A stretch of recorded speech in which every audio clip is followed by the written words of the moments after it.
नमस्कार, one India news plus में आपका स्वागत है। जयपुर नूरानी मदरसा शास्त्री नगर में एक विचार गोष्ठी आयोजित हुई, जिसमें लेख पढ़कर इमाम अब्दुल हकीम साहब ने सुनाया शांत खिलना कैसे भारतीय मुसलमान अपने सपनों को पुनः प्राप्त कर रहे हैं। एक तरह की क्रांति है जो नारों या बैनरों के साथ खुद की घोषणा नहीं करती है। ये खिड़कियां नहीं तोड़ती या सुर्खियां नहीं बटोरती, इसके बजाय ये देर रात के अध्ययन सत्रों की मंद रोशनी में, धूल भरे खेल के मैदानों में, उधार की किताबों और दूसरे हाथ के सपनों के साथ किराए के कमरों में चुपचाप सामने आती है। यहीं आपको यह मिलेगा और यहीं आज भारतीय मुसलमान आधुनिक भारत की सबसे शक्तिशाली कहानियों में से एक लिख रहे हैं। ये केवल व्यक्तिगत सफलता की कहानी नहीं है, ये टकराव के माध्यम से नहीं बल्कि शांत निरंतर उत्कृष्टता के माध्यम से स्थान पुनः प्राप्त करने की कहानी है। ऐसी कहानी जो तालियों की मांग नहीं करती बल्कि हर खड़े होकर तालियां बजाने की हकदार है। मध्य प्रदेश के बुरहानपुर के 17 वर्षीय माजिद मुजाहिद हुसैन को लीजिए, जिसने एक मिसाल कायम की, भारतीय मुसलमानों का नाम रोशन किया। शांत खिलना जैसे भारतीय मुसलमान अपने सपनों को पुण्य प्राप्त कर रहे हैं। एक तरह की क्रांति है जो नारों या बैनरों के साथ खुद की घोषणा नहीं करती है।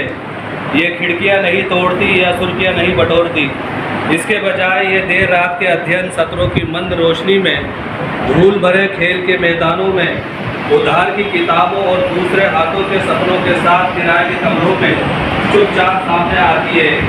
ये आपको ये मिलेगा और यही आज भारतीय मुसलमान आधुनिक भारत की सबसे शक्तिशाली कहानियों में से दिख रहे हैं।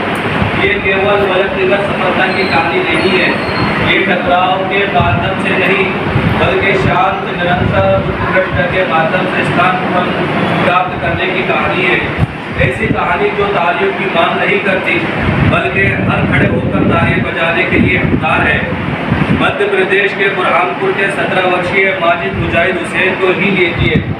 उनका शहर अक्सर खबरों में नहीं आता, लेकिन माजिद ने इसे चमकने का एक कारण दिया। इस साल जब जेई एडवांस के नतीजे घोषित हुए तो उन्होंने ऑल इंडिया रैंक 3 हासिल की थी।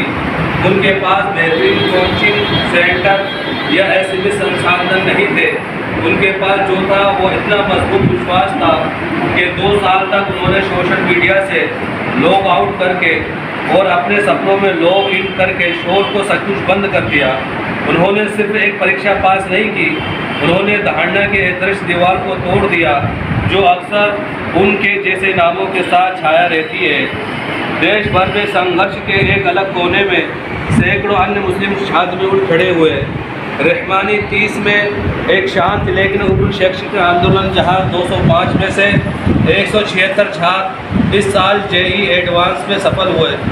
उनमें से ज़्यादातर ऐसे घरों से आते हैं जहां सपनों को अक्सर कर्तव्य के लिए बदल दिया जाता है, फिर भी वो यहाँ है।